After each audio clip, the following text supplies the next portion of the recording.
Okay, guys. So finally, I got to watch the Makhachev fight versus Charles Oliveira. Very, very high level stuff in this fight. And I will say, I feel like a lot of people discredited Oliveira and what he did in there next to Makhachev because of, I don't want to say how easy Makhachev made it look, but the good things that Makhachev was able to do to a high level guy like Charles Oliveira. I mean, we've seen Charles Oliveira fight some of the best guys in the world and how he fights through adversity and just dominates. So to see this, I think people are kind of uh, discrediting. I feel like they're pumping up Makachev and then at the same time discrediting how good Oliveira did because of how dominant it was. I don't even want to say dominant because I felt like Oliveira did some really good things in there. It was just the times that he would make these simple little mistakes, Makhachev would capitalize on it. And when he capitalized, he made him pay time and time again. And the fight, for as long as it lasted, was competitive, but the most significant things that happened throughout that scrap was all Makhachev. All Makhachev. Oliveira had some moments, but they were like small moments. They weren't like, oh my goodness, he's changing or he's changing the tide a bit. It wasn't anything like that type of a moment like that. And I just want to give a shout out to G Fuel for the rest of this month of October. You get 30% off with my code gfuel.com. Use my code ALJO for 30% off. I just had to plug that in real quick because the October month is almost over. So, again, for instance, the beginning of the fight, Oliveira pushes forward. He gets over aggressive. Makhachev steps back, cracks him with the left hand, slips off the center line, gets his head off the center line, cracks him with the left hand, and sends him backwards to the canvas. The body lock takedown of Makhachev, where it was, I don't want to say body lock, not like a traditional body lock. It was more so a judo throw. Got him in the over-under position, right hand catching the wrist. I couldn't tell if he had the glove. Steps his left leg to the outside, reaps Oliveira's leg, his outside leg, which is his leg that would help him step. If he was to trip and fall, he would be able to step and plant with that left leg, but he was unable to because of Makhachev's outside leg that reaped across. So Makhachev reaped his leg across both legs, but the near side leg was the one that was his base. So in case you push somebody, you fall over. And he was able to take that base out and end up on top. Now in the guard, Oliveira did some good things. Like I said, I don't know why he kind of like, he got rocked and then kind of like tried to, it almost looked like he pulled guard almost. And in those positions, he did good tying up the wrist. Makhachev did what he could in terms of damage. It wasn't very significant. It wasn't much. Oliveira had a moment with the triangle that looked scary for a second. It wasn't like, oh my God, it's deep, it's locked on. This might be it. But it was in a position where he was able to land like an elbow. And elbow, I mean, it's one elbow, but yeah, elbows don't feel good when you get cracked, you know, on the top of the head and things like that.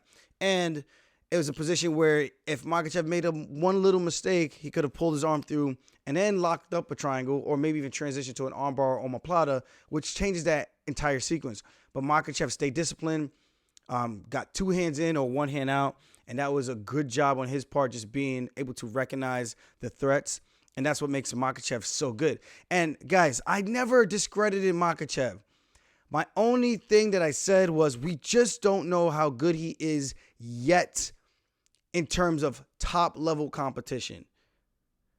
Oliveira, he's been tested. He fought like 4 times in 2 years or 5, I think. I think it was 5. Correct me if I'm wrong in the comments, guys, please. I would have to go look and double check. But I think it was 5 times in like 2 years. That is super active, and they were all top 5 opponents. And then you got Makhachev. He took his last 2 before this fight were short notice fights. You know, so not trying to discredit Makhachev. All I was simply is pointing out a fact. One guy fought high-level competition, or should I say considerably the best guys at the time in that division at the time, and he won. Yeah, there was some adversity, but he won. He gets dropped almost every single fight, but he comes back. That's what makes his fight super exciting because it's always like this roller coaster of emotions. Up, down. Oh, he got dropped. Oh, my God, he's back. Oh, my God, he knocked him out. Oh, my God, Oliveira just submitted him. Crazy. How did that just happen? That's what makes Oliveira such a fun guy to watch. There's a lot of, it's not like he just comes out and just dominates these guys. There's excitement, action, back and forth. There's drama. There's things those are the things that make you gravitate to people, and they are must-watch TV. Makhachev, on the other hand, he dominates these guys. There's really no pushback, and you have to wonder, okay, maybe there's no pushback because the caliber of opponent in terms of the rankings, and then even though rankings don't always mean anything because sometimes there's the better people who aren't ranked, but the caliber of opponent does matter. So I had to be skeptical about that. That's why a wise thing to do. You can't just dismiss that fact because it's a fact. So again, now we had the opportunity to see when he's against the best of the best, his wrestling, his sambo, neutralized Oliveira. Didn't really give him any opportunities. Oliveira did land a nice up kick in that transition when Makhachev was trying to pass his legs, and that could have been bad, but it showed Makhachev has a chin. Even though he was knocked out by Adriano Martins, it showed that he just got caught in that fight, and he could still take a shot because that was a hard shot.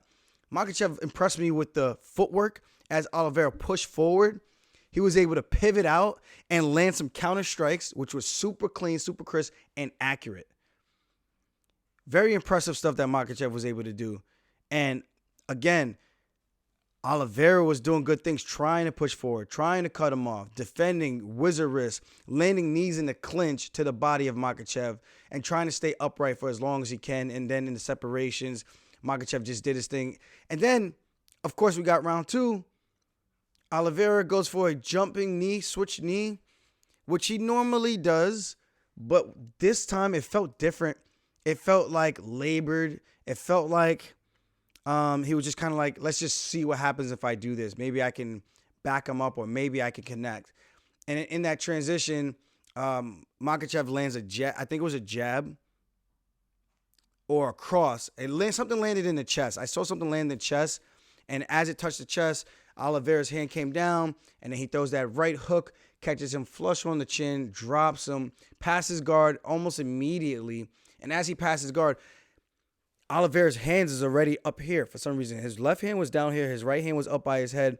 And then from there, Makhachev was able to get that right arm deep under that shoulder and attack that shoulder pressure with his we always go like middle finger into the armpit so you could roll the shoulder into the neck and cut that carotid. It didn't even look like he had the shoulder pressure like on the neck to put pressure on the carotid.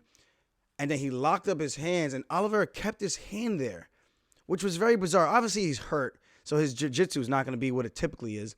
But he's hurt. Then he bridges. Makhachev keeps it locked, the head and arm. He steps off to the side, and now he's not here. He has it almost like that rear naked choke. And if you listen to a couple of my other episodes, I forget how many, a while ago I explained this, the rear naked choke style head and arm finish. And Oliveira just starts tapping like crazy. And it made me wonder if the choke, because it looked like it was on the chin, if it was choking or more so crushing his chin and the pressure of Makhachev's squeeze was hurting him. And there was just nowhere for him to go, a little tired, hurt, a lot of pressure that doesn't feel good, very uncomfortable. And he just said, you know what, live to fight another day. That happens. Or was it more of a choke? Because, I mean, he tapped for quite a bit. I mean, I felt like he tapped like 8 or 9 times in that sequence, like just yeah, but phenomenal fight for Makhachev. Questions answered. He is the real deal, and he was always the real deal, guys. Makhachev was always the real deal.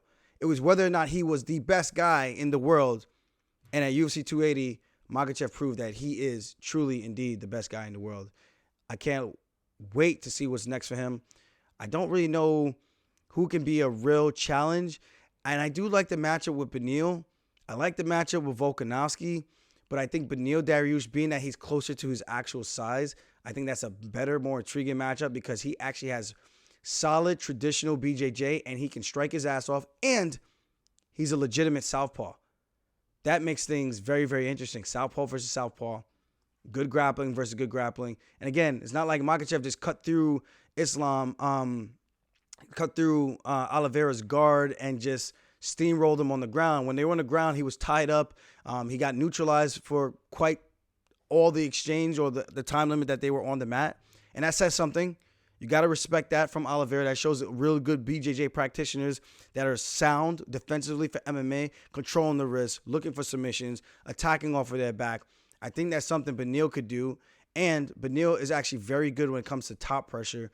But the striking is what makes it interesting, because I think it would end up being a striking fight for the most part. And that's why I'm more intrigued with the Beneil Dariush route other than Volkanovski, because he's just smaller. But I would never be that guy to hate on someone trying to make history. Volkanovski earned it. He beat a lot of people. But then we got the fights this weekend. And Arnold Allen, if he does beat Calvin Kattar to go on a 10-fight win streak, it's just like, what does he do? Maybe he fights Josh Emmett for an interim title, because you can't just have these guys winning, and there's no goal at the end of the mine, like gold and goals. Like, what's the end goal for this, So super exciting time from the lightweight division, because there's finally some mix-up, finally some guys fighting each other, and I think this is just going to be good for the division and give us more to talk about and more to look forward to in terms of matchups and things like that. But again, guys, I never doubted Makhachev. Stop saying that. And I didn't get to get a picture with Makhachev because by the time I grew a set of balls to want to ask all the fighters and not be a straight-up fanboy, and, well, decide to be a straight-up fanboy, he was already gone. And I did it like after the weigh-ins. I was like, you know what, man, screw it. Let me just ask these guys. If they say no, they say no.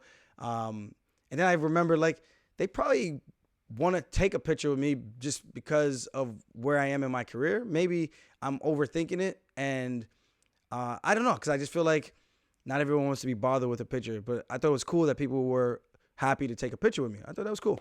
So that was cool. I'm just a fan of the sport and genuinely watch all the fight cards, and can't wait for the fights this weekend. Again, gfuel.com for the rest of the month. 30% off. Use my code ALJO. And if you want some Funkmaster merch, go to my website, aljamainsterling.com.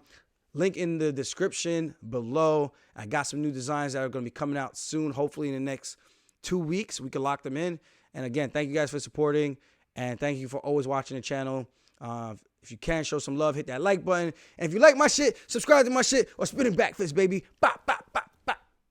Bow. Let's go, baby. Let's go. And still.